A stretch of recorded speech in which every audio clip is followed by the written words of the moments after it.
Hello students. In our previous class, that was our introductory part of physics. Okay, so introductory class में हम लोग ने बहुत simple सा definition देखा था physics का, साइंस में physics के रोल के बारे में समझा, and we stopped our class with two important topics. वो कौन से टॉपिक्स थे? एक था यूनिफिकेशन क्या होता है एंड सेकेंड था कि रिडक्शन क्या होता है. ओके, एंड उसका फिजिक्स में रोल क्या है. ठीक है. Now, in today's class, we are going to take that particular introduction further. और आज हम लोग स्कोप ऑफ फिजिक्स के बारे में डिस्कस करेंगे, जहाँ पे हम ये देखेंगे कि भाई फिजिक्स को किन किन एरियाज में, फिजिक्स का सब पार्ट्स क्या होते हैं, सब एरियाज क्या होते हैं, जहाँ पे फिजिक्स का जो है एप्लीकेशन है, और उसको डिफरेंट डिफरेंट वो कौन से एरियाज हैं जिनमें पढ़ा जाता है फिजिक्स को. ठीक है. सो वो हम समझेंगे.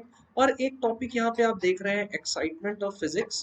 सो एक्साइटमेंट ऑफ फिजिक्स में मैं आपको ये बताऊंगा कि आखिर जब आप फिजिक्स टॉपिक को आप उठाते हैं या सब्जेक्ट को आप पढ़ते हैं, तो आप एक्चुअली कैसे आप इसके तरफ अट्रैक्ट हो सकते हैं, अगर आप होना चाहें. डेफिनेटली देखो, आपने फिजिक्स या आप समझो पीसीएम या पीसीबी आपने चूज किया है, इसका मतलब आप ये सब्जेक्ट पढ़ना चाहते हो.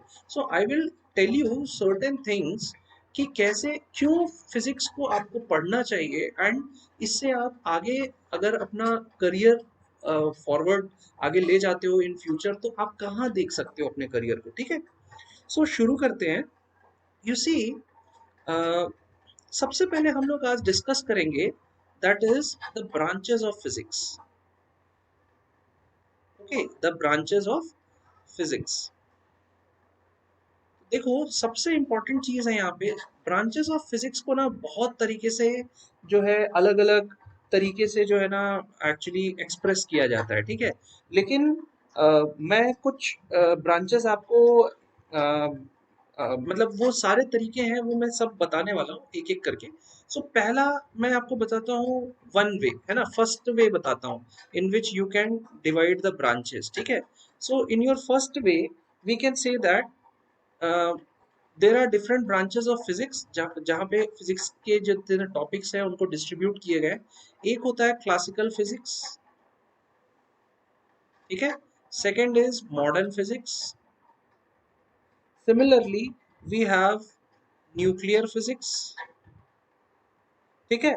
अच्छा, यहाँ पे क्या है ना, इनके बारे में डिस्कशन जब हम लोग आगे के टॉपिक्स पढ़ेंगे तो उस समय बताएंगे. यहाँ मैं आपको एक छोटा सा इंट्रोडक्शन देने वाला हूँ. ठीक है. तो न्यूक्लियर फिजिक्स हो गया, इसके बाद होता है एटॉमिक फिजिक्स. ठीक है. इसके बाद होता है geophysics. Similarly we have biophysics. Similarly, we have mechanics, we have acoustics, then optics, then thermodynamics. So ये thermodynamics जो है ना, इसको आप केमिस्ट्री में भी पढ़ोगे. ठीक है. Then astrophysics. ठीक है. अब इसको आप फर्दर डिवाइड कर सकते हो. ठीक है. अब जैसे कि कई बार आप देखोगे कि क्लासिकल और मॉडर्न है ना, तो मॉडर्न फिजिक्स क्या है, जो अभी क्वांटम थियरी, नैनो टेक्नोलॉजी, ये सब पे जो वर्क हो रहा है ना, वो मॉडर्न फिजिक्स में आता है ना. और क्लासिकल मतलब क्या होता है कि जो पहले जब जब स्टार्ट हुआ ये. ठीक है. ट्रेडिशनल फिजिक्स जो होता है, तो ट्रेडिशनल फिजिक्स में क्या आता है कि भाई कंप्यूटेशनल फिजिक्स आता है, इलेक्ट्रोमैग्नेटिज्म आता है. ठीक है. तो इसको फर्दर भी डिवाइड किया गया है. तो मैं ये जो आपको डिस्टिंक्शन बता रहा हूँ, जब हम लोग फिजिक्स को आगे पढ़ेंगे डिफरेंट चैप्टर्स में और 11th में, 12th में, तो आपको ये समझना होगा कि भाई ये टॉपिक हम जो पढ़ रहे हैं वो फिजिक्स का कौन से पोर्शन में आता है और इसका क्या रोल है. तो उसके लिए हमें ना सबसे पहले एक बेसिक आइडिया होना चाहिए, वो मैं आपको बता रहा हूँ. एक सेकेंड वे भी होता है डिवाइड करने का branches, second way. So what is that second way. ठीक है. तो मैं ये वेज कैसे बता रहा हूँ, बिकॉज अलग अलग रिसर्चेस के थ्रू अलग अलग क्लासिफिकेशन होता है. ठीक है. तो मैं आपको एक क्लासिफिकेशन बताया हूँ, दूसरा एक और क्लासिफिकेशन बताता हूँ. This is one of the concrete classifications. Concrete मतलब क्या है, ये जो क्लासिफिकेशन या ब्रांच है ना, ब्रांचेस हैं, ये एक्चुअली क्या है कि आप जब अपने सब्जेक्ट को पढ़ोगे, फिजिक्स को पढ़ोगे, तो वहां पे ये आप देखोगे, ठीक है, ये ब्रांचेस। फिर इसको और सब ब्रांचेस में डिवाइड करोगे तो वहां फिर बायोफिजिक्स, आपका एस्ट्रोफिजिक्स, जियोफिजिक्स, ये सारी चीजें जो है ना आ जाएंगी। लेकिन एज अ होल देखो आपके पास क्या क्या होता है। पहला होता है mechanics, one of the branches. Second branch is optics. Third branch is thermodynamics. Thermodynamics. Fine. Fourth branch is electromagnetism. Electromagnetism. Then fifth is relativity. And sixth one is acoustics. Fine. Now ये एक दूसरा distinction है। तो यहाँ पे क्या है, हम लोग एक एक करके समझते हैं एक्चुअली कि ये जो डिफरेंट ब्रांचेस मैंने आपको बताया है, व्हाट आर दीज ब्रांचेस, ठीक है। तो अगर हम लोग मैकेनिक्स की बात करते हैं, सो व्हाट इज मैकेनिक्स।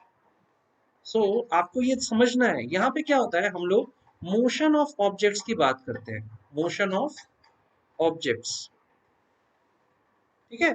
तो यहाँ पे क्या है, मोशन ऑफ ऑब्जेक्ट्स की बात करते हैं with application of what, force, ठीक है। मतलब यहाँ पे जो आप लोग वो पढ़ते हो ना, law of motion, okay, force, mass, acceleration, ये सारी चीजें किसकी पार्ट होती है, वो मैकेनिक्स की पार्ट होती है, ठीक है। सेकंड होता है जो ऑप्टिक्स। तो ऑप्टिक्स, भाई ऑप्टिक्स मतलब क्या है कि आप यहाँ पे क्या डिस्कस कर रहे हो ऑप्टिक्स में, है ना। तो नाम से ही क्लियर है, ये क्या बताता है, लाइट। तो लाइट के बारे में क्या बताता है, so properties of light, correct. Then what are the different how the light propagates, so propagation of light and behavior of light, इसकी स्टडी आपको करनी है। तो आप क्या करते हो, कैसे करते हो इसकी स्टडी, ऑप्टिक्स ब्रांच जो है फिजिक्स का उसमें करते हो, ठीक है। सिमिलरली जो हम लोग थर्मोडायनामिक्स की बात करते हैं, सो व्हाट इज थर्मोडायनामिक्स। सो बहुत ही इजी है, देखो इसको समझने के लिए भी दो टर्म है इसमें, एक है थर्मो या थर्मल कह सकते हो, दूसरा है डायनामिक्स, ठीक है। तो जब डायनामिक्स की बात होती है, इसका मतलब यहाँ पे क्या आ जाता है, भाई कुछ मूव कर रहा है ना, स्टैटिक नहीं है, कहीं कुछ मूव कर रहा है, तो मूव कर रहा है मतलब दैट इज डायनामिक। थर्मो या थर्मल मतलब related to temperature. So thermodynamics में आप क्या पढ़ते हो, the concept of heat and its relation with work and energy, work and energy, ये किस में पढ़ते हो आप, थर्मोडायनेमिक्स में पढ़ते हो, ठीक है। सिमिलरली इलेक्ट्रोमैग्नेटिज्म की बात करते हैं, ठीक है, इलेक्ट्रोमैग्नेटिज्म। सो इलेक्ट्रोमैग्नेटिज्म अगेन इसमें दो वर्ड्स हैं, एक इलेक्ट्रो या आप इलेक्ट्रिक बोलो, और दूसरा क्या बोलोगे, मैग्नेट, ठीक है। तो ये इलेक्ट्रोमैग्नेटिज्म में क्या पढ़ोगे, तो बहुत सिंपल है, इलेक्ट्रिक फील्ड्स, है ना, एंड मैग्नेटिक फील्ड्स, ठीक है। इसका इफेक्ट क्या होता है आपके एनवायरनमेंट में, ये किस में पढ़ते हो आप, इलेक्ट्रोमैग्नेटिज्म में पढ़ते हो, ठीक है। सिमिलरली एक टर्म आपको मैंने बताया था क्या, relativity. Now what is relativity. So देखो सबसे पहले आप ये बात समझ लो कि ये जो रिलेटिविटी की स्टडी होती है ना, ये आइंस्टाइन अल्बर्ट आइंस्टाइन जो है, उन्होंने जो अपना थियरम दिया था, जो हम लोग पढ़ेंगे, सो डोंट वरी कि वो क्या थियरम है, आपने वैसे पढ़ा भी होगा 9th स्टैंडर्ड में, लेकिन रिलेटिविटी का थियरम दिया था उन्होंने, ठीक है, थ्योरी ऑफ रिलेटिविटी। उसके बेसिस पे जो स्टडी होती है ना, उसको रिलेटिविटी ब्रांच में पढ़ा जाता है, ठीक है। Then one is acoustics, okay. So acoustic का मतलब क्या होता है, अगर हम लोग मीनिंग पे जाए ना, सो इसका एक्चुअली मतलब होता है साउंड, रिलेटेड टू साउंड, है ना। सो साउंड, इट्स ट्रांसमिशन, है ना, साउंड का ट्रांसमिशन कैसे होगा, साउंड का प्रोडक्शन कैसे होगा, ठीक है, एंड साउंड के इफेक्ट्स क्या होते हैं, ये सारी चीजें किस किस ब्रांच ऑफ फिजिक्स में पढ़ते हो, पढ़ते हो एकॉस्टिक्स में, ठीक है।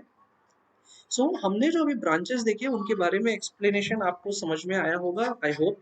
देखो यही चीज मैं इसको फिर से रिपीट कर देता हूँ।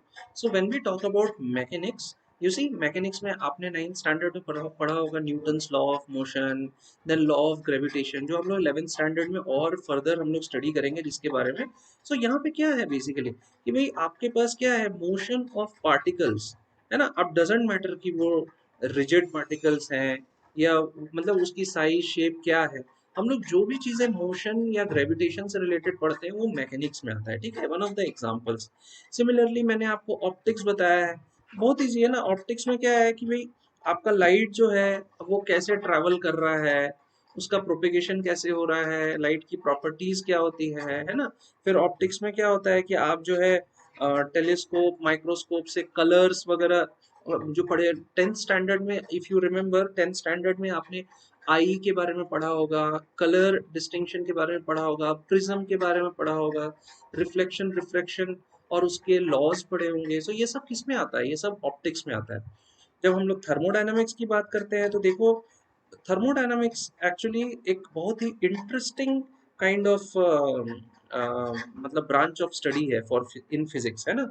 इसमें क्या होता है कि हम लोग अगर टेम्परेचर बढ़ा रहे हैं घटा रहे हैं तो उससे क्या, जो आप देखो हर पार्टिकल में एनर्जी होती है, ये तो हम 9th स्टैंडर्ड से पढ़ रहे हैं और इवन पहले से पढ़ रहे हैं, है ना। जब हम लोग न्यूट्रॉन प्रोटॉन इलेक्ट्रॉन न्यूक्लियस, है ना, इन चीजों के बारे में पढ़ते हैं। इसका मतलब क्या है, हर पार्टिकल में एनर्जी है, तो उस मैटर या उस एलिमेंट को अगर आप हीट करते हो या उसकी जो टेम्परेचर है उसको इंक्रीज डिक्रीज करते हो तो उससे उस पर क्या इफेक्ट पड़ता है, उसके अंदर जो पार्टिकल की एनर्जी है उस पर क्या इफेक्ट पड़ता है ना। और ये थर्मोडायनेमिक्स के अंदर ही ना, जो आप रेफ्रिजरेटर्स यूज करते हो, जो हीट इंजिन यूज होते हैं, ठीक है। और मतलब डिफरेंट डिफरेंट ये जो रेफ्रिजरेशन से लेके और जो आपकी जो आपके रेलवे के इंजन्स वगैरह चलते हैं जो पहले चला करते थे, डीजल इंजन्स एंड ऑल, है ना, जो आपके ऑटोमोबाइल्स चलते हैं, तो वो सब क्या होता है ना, वो सब में जो प्रिंसिपल यूज होता है ना, वो सारी चीजें आप ब्रांच ऑफ थर्मोडायनेमिक्स में पढ़ते हो। सिमिलरली देखो इलेक्ट्रोमैग्नेटिज्म के बारे में आपने जो है 10th स्टैंडर्ड में पढ़ा होगा, आई एम श्योर। वहां पे आप electric current, magnetic effects of current, ये सारी चीजें पढ़ी होगी, है ना। तो इसमें क्या है, कूलम और स्टेट, आपके एम्पियर फराडे, है ना, ये मैक्सवेल, इन्होंने क्या किया, ये सारे साइंटिस्ट्स हैं जिन्होंने इसमें वर्क किया। और इलेक्ट्रोमैग्नेटिज्म में electric effect magnetic effect of current की बात होती है, ये आप 12th स्टैंडर्ड में इसके बारे में बहुत डिटेल में आप पढ़ोगे, है ना। फिर रिलेटिविटी, ठीक है, रिलेटिविटी तो अभी आएगा तब मैं डिस्कस करूंगा। एकॉस्टिक्स के बारे में भी you will be going to study in, I think it is in 12th standard. तो ये जितने ब्रांचेस ऑफ फिजिक्स है ना, दिस यू मस्ट नो। अभी क्या है, आपको ये आइडिया हो जाता है कि अच्छा फिजिक्स में मुझे ऐसे ऐसे डिवीजन करना है और समझना है फिजिक्स को एज अ होल, ठीक है। अब देखो हमने स्कोप ऑफ फिजिक्स की बात की थी, correct. So you see when I talk about scope of physics as a whole, ठीक है, तो इसको एक ना हम लोग चार्ट से समझते हैं, ठीक है। So it can be divided into three different categories, ठीक है, scope of physics. So one category is known as macroscopic phenomenon, ठीक है। Second is known as microscopic and third is known as mesoscopic. Fine.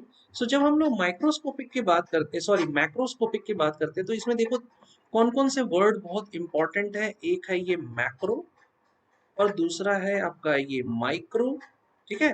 ये दोनों में difference आता है। तो मैक्रो मतलब थोड़ा से थोड़ा ब्रॉडर लेवल पे हम पढ़ रहे हैं, ठीक है। माइक्रो मतलब क्या है, हिंदी में अगर देखो तो सूक्ष्म, है ना। मतलब आप और छोटे लेवल पे और अंदर और डेप्थ में जा रहे हो, ठीक है। और छोटे लेवल पे जाके स्मॉलर फाइनर लेवल पे जाके you are going to study, ठीक है। तो macro is related to a coarser level of study and micro is related to finer level of study. Now this is a task for you. You try to find the difference between two words, fine and coarse, ठीक है। तो देखो इसको अगर समझोगे तो कैसे समझोगे, जो सैंड होते हैं और स्टोन्स होते हैं उनकी साइज को अगर समझो तो stone, the size of stone is coarser than the size of sand. Okay, and size of sand is finer than the size of what, your stone, है ना? तो आप कोर्स और फाइन इनके बीच का डिफरेंस आप देखो, this is homework for you. Okay, now macroscopic जो है, you see if you want to study macroscopic, so यहाँ पे क्या है, स्टडी कहाँ कहाँ पे होती है देखो, लेबोरेटरी में होती है, ठीक है. सिमिलरली टेरेस्ट्रियल स्टडी होती है इसमें, ठीक है. And third kind of study is astronomical. अब ये वर्ड्स बहुत बहुत ही कॉमन है. हाँ, अगर मैं कहता हूँ लेबोरेटरी काइंड ऑफ स्टडी, मतलब आप आपके एक्सपेरिमेंट्स आप लेबोरेटरी में कर रहे हो और वहां से रिजल्ट्स निकाल रहे हो and then you are coming up with conclusion, है ना. यहाँ टेरेस्ट्रियल मतलब क्या होता है भाई, आप ये जो स्टडी होती है ना एस्ट्रोनॉमिकल और टेरेस्ट्रियल, मतलब क्या होता है, ये स्टार्स की स्टडी होती है, ठीक है. क्या जो जो भी नेचुरल फेनोमेनन होते हैं इन आवर सराउंडिंग, है ना. सिमिलरली माइक्रोस्कोपिक की जब हम लोग बात करते हैं, so in microscopic, one is nuclear, second is molecular, ठीक है, ये जो स्टडी करते हैं, and third is what, atomic. तो ये जो हम लोग तीन स्टडी करते हैं ये माइक्रोस्कोपिक के अंदर करते हैं. तो देखो ये नाम से ही क्लियर है ना. आपने 9th और 10th में पढ़ा है इनके बारे में कि भाई जब आप एटम लेवल पे जाते हो, मॉलिक्यूल लेवल पे जाते हो, है ना, जहाँ पे आप न्यूट्रॉन, प्रोटॉन, है ना, इलेक्ट्रॉन की बातें करते हो, तो वो क्या हो जाता है, वो बहुत ही अंदर, अब आप मैटर के अंदर चले गए हो, है ना. तो ये जो आपके पार्टिकल की बात हो रही है, उसकी प्रॉपर्टीज की बात हो रही है, वो मैक्रोस्कोपिक. जब हम लोग पार्टिकल के अंदर जाके उनकी प्रॉपर्टीज की डिस्कस कर रहे हैं तो माइक्रोस्कोपिक, ठीक है. सो माइक्रोस्कोपिक में अगर मैं मीन्स एज अ होल में कहूँ कि माइक्रोस्कोपिक में what kind of means microscopic domain of physics deals with what kind of study, so study of constitution and structure of atom matter, ठीक है. एक स्ट्रक्चर ऑफ मैटर या उसका constitution कैसे हुआ है उसकी बात आप करते हो इसमें, ठीक है. तो इसके बाद एक स्टडी और होता है, ये जो मेसोस्कोपिक स्कोप होता है फिजिक्स का, ये एक्चुअली कंपैरेटिवली न्यूअर है, ठीक है, as compare to what, macroscopic and microscopic. Mesoscopic study जो होती है वो न्यूअर है एज कंपेयर टू बोथ, है ना. और न्यूअर है मतलब यहाँ पे हमें बस ये समझना है यहाँ पे कि ये अभी अभी करंटली इन रिसर्च है, ठीक है, इसमें रिसर्च चल ही रहा है, ठीक है. और it actually it deals with what, it deals with few thousands of atoms, और उनकी स्टडी करनी है अगर तो वो मेसोस्कोपिक में करते हैं, ठीक है. so this is what your about your scope of physics. Now we must understand कि when you go for a study in this particular area, that is your macroscopic area, यहाँ पे हम लोग ना क्लासिकल फिजिक्स की बात करते हैं. ऑलवेज रिमेम्बर, यहाँ हम लोग क्लासिकल फिजिक्स की बात करते हैं. और ये जो मैक्रोस्कोपिक का एरिया है ना, तो मैक्रोस्कोपिक के डोमेन, सॉरी माइक्रोस्कोपिक का जो डोमेन है जहाँ पे न्यूक्लियर, मॉलिक्यूलर और एटॉमिक इसकी डिस्कशन होती है, तो यहाँ पे क्या होता है ना, आपका क्लासिकल फिजिक्स के जो रूल्स होते हैं या लॉज होते हैं वो अप्लाई नहीं होते हैं. तो यहाँ पे एक नया फील्ड आता है that is known as quantum theory, ठीक है. तो क्वांटम थ्योरी की बात होती है यहाँ पे. एंड यहाँ क्योंकि वो हैंडल जो आपका क्लासिकल फिजिक्स के जो लॉज हैं, रूल्स हैं, वो हैंडल नहीं कर पाते हैं इस डोमेन को, है ना, जहाँ पे हम constitution and structure of matter की बात कर रहे हैं, तो यहाँ पे क्वांटम थ्योरी की बात आती है, ठीक है. और ये क्वांटम थ्योरी जो है ना, ये बहुत रिसेंट हम नहीं कह सकते हैं, कुछ सालों से इसमें वर्क हो रहा है, लेकिन बहुत ही फाइन वर्क हो रहा है, and research is still going on, है ना. It is currently under study. अच्छा, एक तो हम क्लासिकल फिजिक्स बोलते हैं, ठीक है, लेकिन क्लासिकल फिजिक्स के साथ एक और टर्म जुड़ा हुआ है दैट इज अप्लाइड फिजिक्स. अभी देखो क्या है, क्लासिकल फिजिक्स में हम लोग जब बात करते हैं ना, तो उसमें किसकी बात होती है, एक तो होती है आपकी लॉज क्या है, रिफ्लेक्शन, रिफ्रैक्शन, थर्मोडायनामिक्स के लॉज, है ना. मतलब हम क्या कर रहे हैं, हम थियरी से स्टार्ट हो रहे हैं और उसको क्या कर रहे हैं, कुछ हाइपोथेसिस बना रहे हैं, एंड उसके बेसिस पे हम we are trying to actually do certain experiments to verify our theory, correct. Now applied physics में we are trying to utilize some of the um, uh, laws or some of the concepts of classical physics in the different fields और application areas. जैसे कि applied physics का application area हो सकता है computer science, है ना। Computer science में आपका ह्यूमन कंप्यूटर इंटरेक्शन जो हो रहा है उसमें अप्लाइड फिजिक्स का रोल आ रहा है। सिमिलरली अप्लाइड फिजिक्स बायोफिजिक्स में यूज होता है ना, जहाँ पे हम बायोमेट्रिक्स और बायोमेडिकल और बायो सिग्नल प्रोसेसिंग ये सारी चीजें कर रहे हैं, वहाँ पे अप्लाइड फिजिक्स का रोल होता है। ऐसे क्या है ना, अप्लाइड फिजिक्स मतलब क्या हुआ, जहाँ एप्लीकेशन फिजिक्स जो आप पढ़ रहे हो उसका एप्लीकेशन आप इम्प्लीमेंट करते हो, उसको क्या कहते हैं हम लोग, अप्लाइड फिजिक्स कहते हैं। और ये बहुत डिमांडिंग है, ठीक है। तो अभी हम लोगों ने क्या है, ब्रांचेस ऑफ फिजिक्स और स्कोप ऑफ फिजिक्स को समझ लिया कि भाई ये क्या चीजें होती है। यहाँ पे देखो एक बात समझना बहुत जरूरी है कि जब हम फिजिक्स की स्टडी करते हैं, so it is what, it is a scientific. देखो अगर मैं कैरेक्टरिस्टिक्स की बात करता हूँ, characteristics of study in physics, ठीक है, आप जो पढ़ाई कर रहे हो फिजिक्स में उसकी कैरेक्टरिस्टिक्स देखो। तो इसमें क्या होता है ना, एक बात आपको समझना बहुत जरूरी है, व्हाट इज दैट, कि ये साइंटिफिक प्रोग्रेस है। मैंने आपको पिछली क्लास में भी बताया था, ऐसा नहीं होता है कि किसी साइंटिस्ट ने कर दिया और दूसरा साइंटिस्ट उस साइंटिस्ट को नहीं रेफर करेगा, उस साइंटिस्ट के वर्क को आगे ले जा सकता है। So this is a scientific process. तो यहाँ पे तीन बातें बहुत इंपॉर्टेंट होती है। पहला क्या होता है कि भाई qualitative thinking, there is a need of qualitative thinking, मतलब आपका जो थिंकिंग है ना, it should be of quality, है ना। So qualitative thinking and there is another term that is quantitative measurement. मतलब क्या हुआ कि आपने मान लो कि कोई एक बहुत अच्छी अपने थिंकिंग प्रोसेस से आपने क्या किया कि एक लॉ बनाया, एक थियरम बनाया, ठीक है। और अब उसको क्या है, आप वेरीफाई करना चाहते हो, तो उसके लिए क्या है, a lots and lots of experiments you have to do, ठीक है। आप चाहे आप वो लेबोरेटरी में करो, चाहे आप इन फील्ड करो, ठीक है, वो एक्सपेरिमेंट्स करने हैं। तो वो जितने ज्यादा एक्सपेरिमेंट्स होंगे ना, उतना आपका जो रिजल्ट है ना वो और एक्यूरेट होगा। तो इसका मतलब क्या है, वहां पे हम क्वांटिटी की बात कर रहे हैं जब हम ज्यादा से ज्यादा एक्सपेरिमेंट्स कर रहे हैं, करेक्ट। वैसे ही एक सेकंड पॉइंट होता है वो, ये सेकंड पॉइंट जो बात करता है वो क्या करता है, देखो जो हमारे बेसिक लॉज है ना, बेसिक लॉज ऑफ फिजिक्स, ठीक है। So this basic laws are applicable actually, it can be considered as universal. मतलब आप एक लॉ उठाओ और उस लॉ को आप डिफरेंट डिफरेंट कंटेक्स्ट में अप्लाई कर सकते हो। जैसे मैंने लास्ट टाइम आपको लास्ट क्लास में क्या पढ़ाया था कि आप क्या करो कि भाई न्यूटन्स लॉ को उठाओ। न्यूटन ने इसको किसके फॉर्म में दिया था, एप्पल गिर रहा है, लॉ ऑफ ग्रेविटेशन, ग्रेविटेशन के कारण क्या हो रहा है कि एप्पल जो है वो टूट के नीचे जमीन पे गिर रहा है। लेकिन उसी लॉ को आप वहां भी लगा सकते हो, कहाँ पे लगा सकते हो, वो लॉ कहाँ पे जाएगा कि भाई सन के चारों तरफ सारे प्लैनेट्स क्यों घूम रहे हैं, because of law of gravitation, ठीक है। तो ये यहाँ पे मैं क्या बताना चाह रहा हूँ, मैं यहाँ पे ये बताना चाह रहा हूँ कि जो भी आप यहाँ पढ़ते हो, ये सारी चीजें जो है एक साइंटिफिक प्रोग्रेस के थ्रू निकलती है, ठीक है। उस साइंटिफिक प्रोग्रेस में क्या क्या चाहिए, एक जो है आपका क्वालिटेटिव थिंकिंग चाहिए, फिर क्वांटिटेटिव मेजरमेंट चाहिए in terms of lots and lots of experiments, and then comes the basic laws which are universal in nature, and third, and this is most important, that there must be a strategy of approximation।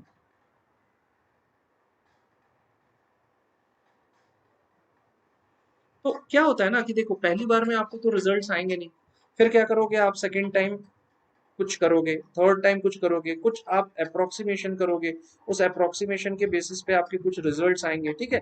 जैसे कि अगर इन्हीं तीन चीजों को मैं आपको मान लो कि समझाना चाहता हूँ कि भाई आपको एक एग्जांपल लेके समझाता हूँ, ठीक है। तो आपको क्या करना पड़ेगा, अगर ये तीन चीजें आपको या तीन पॉइंट्स जो हैं इनको आपको अचीव करना है, तो आपको एक स्ट्रैटेजी बनानी पड़ेगी, करेक्ट। सो ये स्ट्रैटेजी जो होती है ये किस पे डिपेंड करती है, ये स्ट्रैटेजी डिपेंड करती है what are the essential features, ठीक है, what are the essential features, then you need to do the discovery of what, of the basic principles, and when you have done these 2 points, then you have to refine the theory। अब ये बहुत ही confusion लग रहा होगा आपको, ये क्या बता दिया आपने। देखो मान लो हम लोग एक एग्जांपल लेते हैं, ठीक है। मान लो कि आपके पास दो आइटम है, ठीक है, आइटम ए, आइटम बी, ठीक है। नाउ आइटम ए क्या है, it is a feather, feather मतलब पंख जो होता है ना चिड़िया का, एंड आइटम बी क्या है, इट इज अ स्टोन, ठीक है। This is a very good example with which we can understand this concept. तो अब क्या है देखो, फेदर और स्टोन जो है ना, मान लो कि एक आप चले जाओ एक बिल्डिंग के ऊपर, ठीक है, इस बिल्डिंग की हाइट है मान लो 10 मीटर्स, ठीक है, आप यहाँ पे खड़े हो, ठीक है, और आप क्या कर रहे हो, यहाँ से आप ड्रॉप करो, किसको ड्रॉप करोगे, स्टोन को और फेदर को, दोनों को कैसे ड्रॉप करोगे, साइमल्टेनियसली, मतलब एक साथ, ठीक है, एक साथ ड्रॉप करो दोनों को, ठीक है। अभी क्या है, दोनों का दोनों को अगर आप ड्रॉप करते हो तो इसमें दो तीन बातें आती है। पहला भाई, आई एम सॉरी, हम लोग मास की बात करते हैं, ठीक है। पहला पॉइंट क्या आता है कि मास ऑफ आइटम्स, ठीक है।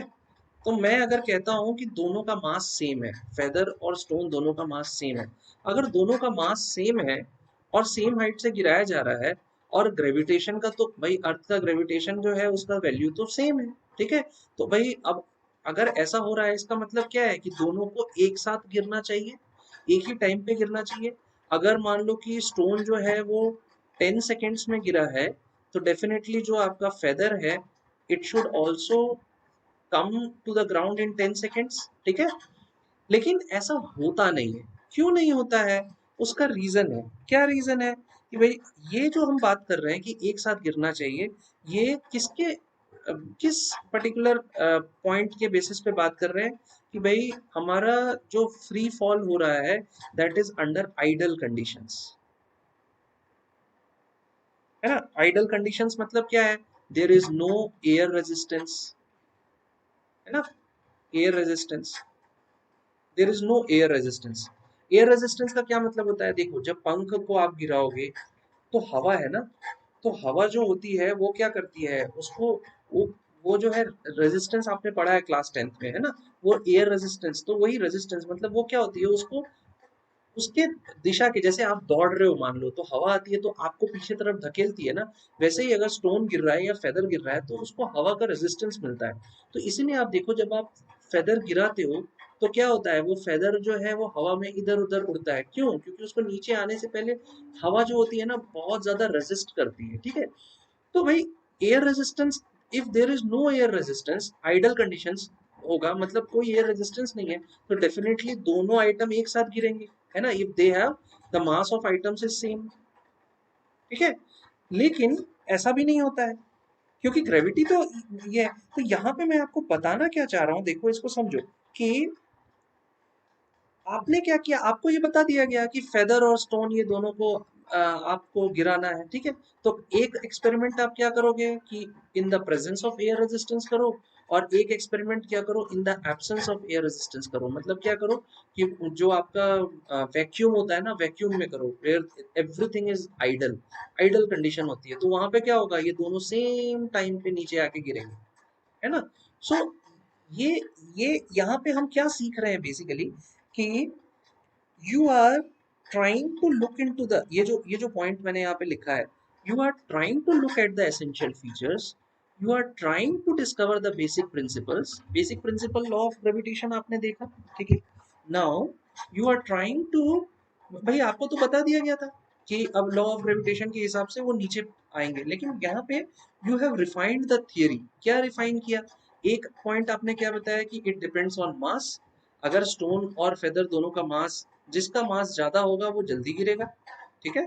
तो लेकिन यहाँ पे उसमें आपने उस पर भी एक्सपेरिमेंट्स कर दिया, एक बोल दिया कि भाई हमारे मास सेम है, एक बार एक्सपेरिमेंट कर दिया जब दोनों के सेम नहीं है, फिर आपने एक बार आइडल कंडीशंस लिया, एक बार नो आइडल कंडीशंस लिया, ठीक है। सो यहाँ पे एक्चुअली आप क्या कर रहे हो कि you are trying to do the refinement in the theory, आपको जो थियरी दिया गया है उसके क्या है, A B C D E F G, ये सारे जो पॉइंट्स है ना, ये आप जो है कैप्चर कर रहे हो। सो जब आप स्टडी करते हो ना, तो आपको स्टडी करते समय इन पॉइंट्स को दिमाग में रखना है कि आपको क्वालिटी थिंकिंग में लानी है, क्वांटिटी आपकी जो है एक्सपेरिमेंट्स में लानी है, आपको बेसिक लॉज जो आप बनाते हो it should B universal in kind, अगर नहीं है तो उसको सोचो कि कैसे किया जाए, एंड जो आप अप्रोक्सीमेशन करते हो दैट स्ट्रैटेजी है ना भाई, जब तक आपको रिजल्ट नहीं आएगा तो आपको क्या करना है कि आपको अप्रोक्सीमेशंस करते चलने हैं, है ना। ऐसा नहीं कि मुझे फाइनल रिजल्ट देखना है, आप बीच के रिजल्ट्स देखो, उससे क्या होगा कि आपको फाइनली रिजल्ट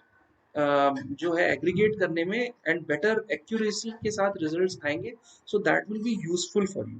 ठीक है, देखो इस क्लास को एंड करने से पहले मैं आपको कुछ पॉइंट्स बताना चाहता हूँ विच आर वेरी इंपॉर्टेंट। ठीक है, ये जो आपके टर्म्स है ना, ये इंपॉर्टेंट टर्म्स हैं, ये आप अपने डेली लाइफ में जब आप मैथमेटिक्स फिजिक्स केमिस्ट्री पढ़ते हो, सो इन टर्म्स को आप बहुत ज़्यादा यूज करते हो, स्पेशली इन मैथमेटिक्स। ठीक है, आप किए नहीं हो अभी तक तो अब होगा। ठीक है, 11th स्टैंडर्ड से आपको करना है, तो आप इन टर्म्स को समझ जाओ। देखो, पहला टर्म होता है हाइपोथेसिस। इफ समबडी सेज कि भाई we are going to use, जैसे मैंने अभी क्लास में अभी अभी रिसेंटली मैंने पढ़ाते हुए ही आपको एक टर्म हाइपोथेसिस एक बार यूज किया। So what is a hypothesis, you must understand. See, so it can be defined as a proposed explanation. When you are giving a proposed explanation for a phenomenon, hypothesis can be a proposed explanation for a phenomenon.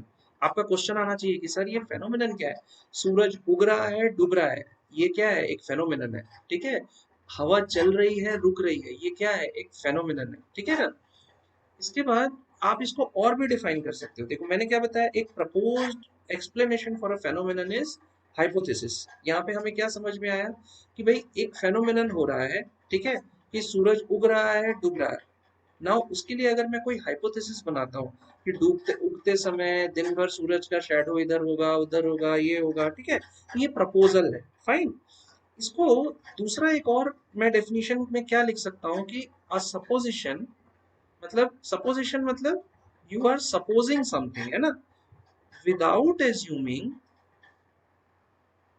Without assuming that it is true. ठीक है, मतलब आप एक assumption करते हो, लेकिन आप ये भी नहीं सोचते हो कि भाई जो एजम्पशन कर रहा हूँ वो ट्रू है या फॉल्स है ना। तो ये चीजें नहीं करनी है, हमें केवल एजम्पशन करना है। तो वो जो हम लोग एजम्पशन करते हैं वो क्या कहलाता है, हाइपोथेसिस। एक और तरीके से वही हम एजम्पशन कर रहे हैं, so definitely it needs what, testing. आपने एजम्पशन किया है but your assumption is correct और नॉट, है ना, it can not be proved. Very important point, it can not be proved but can be verified, है ना। इसको हम लोग प्रूफ करने की कोशिश नहीं करते हैं, हम लोग इसको वेरिफिकेशन करने की कोशिश करते हैं। With the help of what, with the help of experimentation. हम लोग क्या करते हैं, जब हम लोग एक्सपेरिमेंटेशन करते हैं, lots and lots of experimentation करते हैं अलोंग विथ योर ऑब्जर्वेशंस, तो ये क्या हो जाता है, आपका एक हाइपोथेसिस कहलाता है। और उसमें जो है वहां पे आपको वेरिफिकेशन करने की जरूरत पड़ती है। जैसे I can give you an example. देखो, मैं अगर कहता हूं कि there is a statement P which says today is cloudy,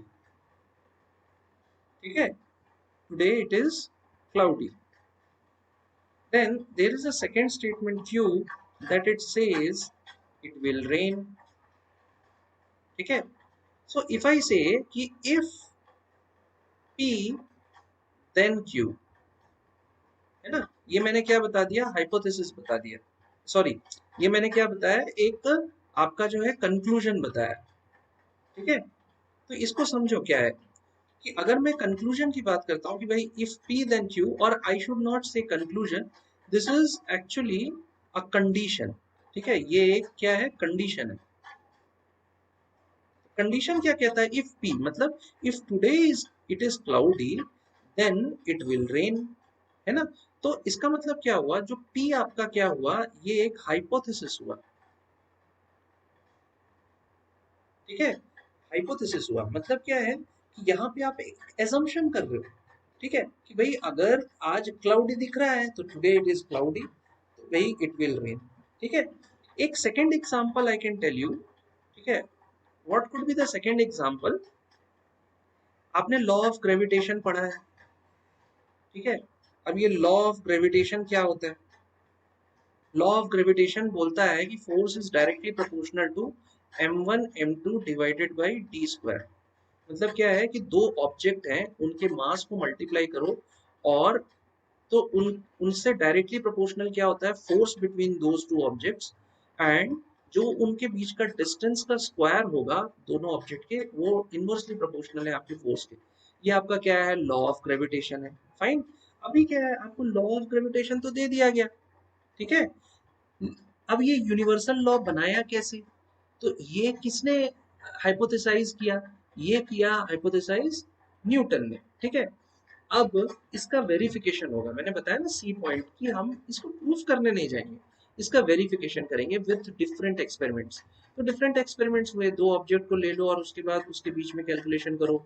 similarly आप इसको एस्ट्रोनॉमिकल में अगर आप जाओगे तो फिर सन और प्लैनेट्स के बीच में आप इसको टेस्ट कर सकते हो। आप इसको अर्थ और एप्पल जो गिर रहा है उसके बीच में टेस्ट कर सकते हो, है ना। तो ये क्या है, एक्चुअली आपका एक हाइपोथेसिस था, in the form of hypothesis, एक एजम्पशन, ठीक है, जो कि law, universal law of gravitation है, जो कि दिया हुआ है किसके थ्रू? आपका न्यूटन के, है ना। सिमिलरली एक सेकेंड पॉइंट होता है, that is also very important. ये टर्म जो होता है उसको कहते हैं एक्सियम, ठीक है। ना कभी कभी हम लोग एक्सियम को पोस्टुलेट भी कहते हैं, पोस्टुलेट, और कभी कभी हम लोग इसको एजम्पशन भी कहते हैं, ठीक है। अगर आपको कोई पूछे कि भाई एक्सियम क्या है, एक लाइन में बताओ, it is accepted without proof. Axiom is a statement or something that can be accepted without proof, ठीक है। सो in more better form I can say that it is a self evident truth। मतलब अगर आप exam लिखते हो ना, वो क्या है? सेल्फ एविडेंट आपका जो है ना प्रूफ होता है, वो लिखा ही ऐसे जाता है, उसको लिखने का मतलब ही यही होता है कि दिस इज द ट्रुथ, ठीक है। ये जो लिखा गया है ये ट्रुथ है, ठीक है। अब इसकी जरूरत क्या होती है तो समझो कि it serves as a starting point, it serves as a starting point for further arguments and reasoning, further arguments and reasoning। So this is what axiom is, ठीक है। सिमिलरली एक टर्म और होता है, that is known as model. देखो, पहले आप physics के मॉडल को समझो, उसके पहले मॉडल टर्म को ही समझ लो। आपको क्लास में क्या बोला जाता है? आप बचपन में 10th तक की स्टडी किए हो, आपको बोला गया है कि भाई आप एक काम करो, एक हाउस का मॉडल बना के लाओ, एक सोलर सिस्टम का मॉडल बना के लाओ, है ना। इस तरीके के आपको प्रोजेक्ट्स मिलते हैं। आप क्या करते हो? एक रेप्लिका बनाते हो, करेक्ट, रेप्लिका, ठीक है। क्यों बनाते हो? सोलर सिस्टम के मॉडल को बनाने का पर्पस क्या है? इसीलिए बनाते हो ताकि जो सोलर सिस्टम कैसा दिख रहा है, उसमें सन कहाँ होता है, प्लैनेट्स क्या कैसे होते हैं, जो आपके जो ऑर्बिट होते हैं, है ना, जो पाथ्स होते हैं वो एलिप्टिकल होते हैं कि स्क्वायर होते हैं, प्लैनेट्स कौन से नंबर पे कौन सा प्लैनेट होता है ना, कितनी दूरी पे होता है। अगर आप एक मॉडल बनाते हो तो ये सारी चीजें स्पेसिफाई करते हो, है ना। सो बेसिकली हम अगर मॉडल की बात करते हैं, so it is a theory which is proposed to explain an observed phenomenon, ठीक है। वो जो मैंने आपको बताया कि कोई एक थियरी आप लिख रहे हो, that is what, why are you writing that? Because you want to explain any phenomenon that is being observed। जैसे मैं आपको कहता हूँ कि भाई सूरज उगता है, वहां से लेके शाम में ढलता है, शैडो का आप मॉडलिंग करके बताओ मुझे। तो एक, आप पहले ऑब्जर्व करोगे ना कि भाई मैं खड़ा हूँ इतने टाइम पे, तो सूरज की रोशनी के मैं किस डायरेक्शन में हूँ, तो शैडो कहाँ होगा, कैसे होगा, है ना। तो उसके बेसिस पे आप जो है ना एक थियरी बनाते हो, है ना। तो वो जो थियरी बनाते हो ना, that is part of study in physics, ठीक है। वो जो थियरी बनाते हो, थियोरेटिकल एनालिसिस करते हो, है ना। तो मैं बताऊंगा, 12th स्टैंडर्ड में आप बोर्स एक्सपेरिमेंट पढ़ने वाले हो, है ना। तो बोर्स एक्सपेरिमेंट ऐसे ही किया गया था कि भाई वहाँ उस समय बहुत सारे डेटा थे, लेकिन वहां पे उस डेटा को यूज करके और एक जो है वहां पे एक मॉडलिंग की गई और उसके बाद शो किया गया, ठीक है ना। सिमिलरली एक और टर्म होता है that is very important, which you might be reading a lot in your mathematics, that is theorem.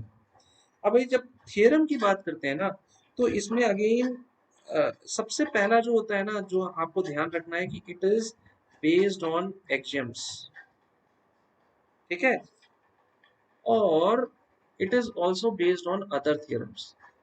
आप अगर देखे होंगे कि कभी कभी आप थ्योरम्स की जब डेरिवेशन करते हो तो कोई एक्सियम का यूज करते हो, है ना, सब सम सिंपल स्टेटमेंट्स का यूज करते हो जो एक्सियम के फॉर्म में होता है, और कोई अदर थ्योरम है उसका यूज करके आप थ्योरम को प्रूव करते हो, है ना।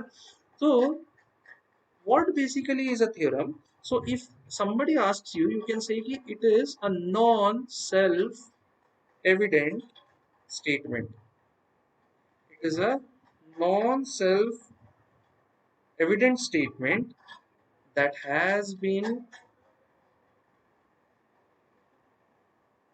proven to be true, है ना। मतलब थियरम क्या है, वो सेल्फ एविडेंट नहीं होता है, उसको प्रूफ करने की जरूरत पड़ती है। तो थियरम वो होता है, हमेशा याद रखो, थ्योरम जब दिया जाता है तो उसके साथ उसका प्रूफ भी दिया जाता है। इसलिए मैंने क्या बताया, it is a non self evident statement that has been proven to be true, है ना, उसको बताया गया है कि इसको प्रूफ किया गया है ना। तो अभी थ्योरम को हम लोग ये भी समझ सकते हैं कि कोई जनरल प्रिंसिपल है ना, so part of a larger, कोई एक बड़ी थियरी है, उसमें कोई जनरल अगर प्रिंसिपल हमें निकालना होता है ना, तो उसमें हम लोग को थ्योरम का यूज होता है। तो मैं आपको एग्जांपल लेके बताऊंगा, लेकिन उससे पहले एक फाइनल टर्म समझ लो, दैट इज कोरोलरी, है ना। आप ये भी पढ़े होंगे अपने मैथमेटिक्स में खासकर। So when somebody says what is corollary, so it is a special case of theorem, it is a special case of theorem. जैसे कि आई can give you an example, theorem और कोरोलरी को आप समझो, ठीक है। मैं एक स्टेटमेंट लिखता हूं कि all internal angles, all internal angles in a rectangle are right angle, correct. और एक सेकेंड स्टेटमेंट में लिखता हूं कि all internal angles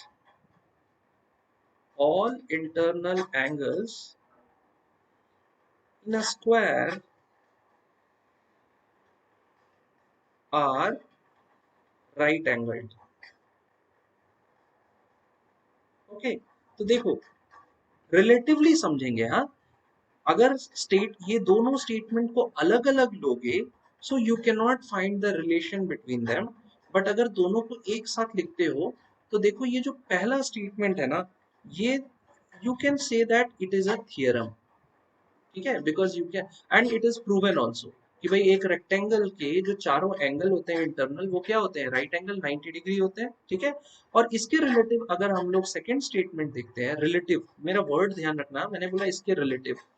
सो यहाँ पे आप क्या बता सकते हो, यहाँ पे क्या बोल रहा है कि all internal angles in a square are right angled, है ना। ये क्या होगा, ये कोरोलरी होगा। Why? Because square is a special case of rectangle, है ना। अगर मैथमेटिक्स क्लास 7th में आपने पढ़ा होगा, मुझे याद है शायद 7th में आपके डायग्राम्स होते हैं, जहाँ पे आप rhombus, parallelogram and rectangle, square सब पढ़ते हो।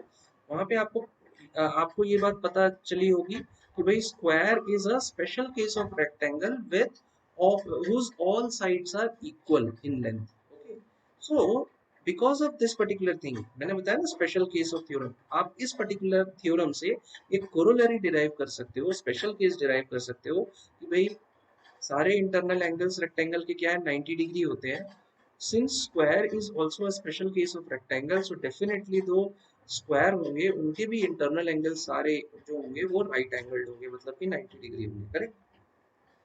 तो आज हमने क्या पढ़ा, कि स्कोप ऑफ फिजिक्स क्या है, ब्रांचेस ऑफ फिजिक्स क्या है, जो ब्रांचेस मतलब उनकी स्टडी कौन कौन से टॉपिक्स में होती है, उन टॉपिक्स के बारे में समझा है ना।